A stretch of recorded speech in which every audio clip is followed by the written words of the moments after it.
النبي صلى الله عليه وآله وسلم رأى حينما أخذه الملكان، رأى أنواع المعذبين في الحياة البرزخية، ورأى رجلا مستلق على ظهره وآخر قائم بحجر، حجر كبير، فيضربه على رأسه فينثلغ الرأس، فيتدهده الحجر هناك، ثم يأتي يذهب إلى الحجر فيأتي وقد عاد الرأس فيضربه مرة ثانية، وهكذا يعذبه إلى قيام الساعة. فقال النبي صلى الله عليه وسلم وقد رأى منظرا مفزعا، قال سبحان الله ما هذان؟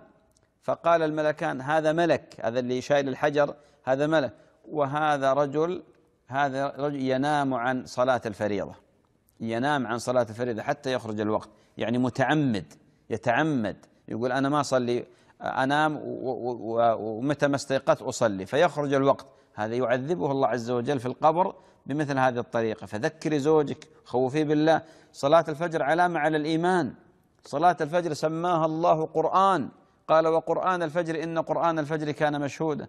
صلاة الفجر كان الصحابة يتهمون الإنسان اللي ما يصلي الفجر أنه منافق. صلاة الفجر تجتمع فيها ملائكة الليل وملائكة النهار. صلاة الفجر جهاد في سبيل الله، لأن الإنسان يقوم عن الفراش الدافئ وعن الراحة فيلبي محبوب الله ومراد الله جل وعلا على حساب محبوب النفس ومراد النفس، ويعصي الشيطان ويطيع الرحمن. فيا أختي الفاضلة ذكريه وخوفيه بالله وقولي له لا أنا بذكرك وإن شاء الله تستجيب والله يهديك يا رب وهذا خير لك. والنبي صلى الله عليه وسلم ماذا يقول من صلى الفجر في جماعة فهو في ذمة الله حتى يمسي. يعني الإنسان يصلي في الفجر في جماعة فهو في ذمة الله وفي ضمان الله سبحانه وتعالى. فلماذا هذا التعامل؟ وبعدين قولي له وش اللي يقومك عن صلاة الفجر؟ أكيد سهر، إما سهر وإما معاصي والعياذ بالله، أو نوم على غير طاعة. بعض الناس يرتمي على الفراش مثل الجثة الهامدة. لا، النبي صلى الله عليه وسلم كان إذا أراد النوم توضأ، كان يوصي بالوضوء عليه الصلاة والسلام، وكان يذكر الله، وكان يأتي بالأذكار ويأتي بالآيات القرآنية يقرأها قبل النوم، حتى لا يكون للشيطان حظ ولا نصيب في هذا الإنسان. لأن الإنسان منذ أن يضع رأسه يأتي الشيطان فيعقد على قافيته ب3 عقد، يقول نم فعليك ليل طويل. فإذا انتبه من قيام الليل، انتبه من قيام الليل وذكر الله انحلت عقده، وإذا قام وتوضأ وانتهى من الوضوء انحلت العقدة الثانية، وإذا صلى انحلت العقدة الثالثة، فيصبح طيب النفس نشيط. هكذا قال النبي صلى الله عليه وسلم، وهذا مجرب، هذا مجرب. شوف بعض الناس، أغلب أهل الفجر هذول اللي يحافظون على صلاة الفجر سبحان الله منشرحين الصدر، مرتاحين البال، حتى اللي جاي يسوق السيارة يسوقها بطمأنينة ويذكر الله ويشعر بأن السعادة تملأ قلبه.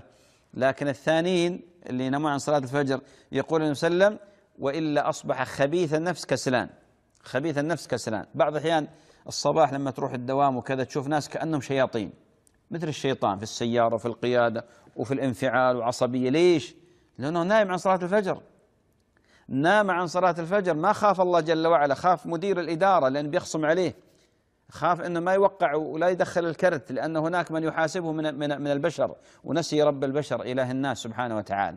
ولذلك ذكريه يا أختي الفاضلة بهدوء وبلين وبرفق، قل اتق الله يا أبو فلان، ما يجوز، حرام، أنت ما خلقت لمثل هذا الأمر، خلقت لغاية عظيمة، خلقت لعبادة الله. وما خلقت الجن والإنس إلا ليعبدون ما أريد منهم من رزق وما أريد أن يطعمون إن الله هو الرزاق ذو القوة المتين. أنا أجزم زوجك أنه في بداية الدوام أبدا يمكن أول واحد. ليش؟ لأن هناك من يحاسبه. طيب أين الله؟ أين الله؟ وفي ملائكة على اليمين وعلى الشمال قعيد، ما يلفظ من قول إلا لديه رقيب عتيد. هذا يسجل الحسنات وهذا يسجل السيئات. أسأل الله أن يهدي ضال المسلمين.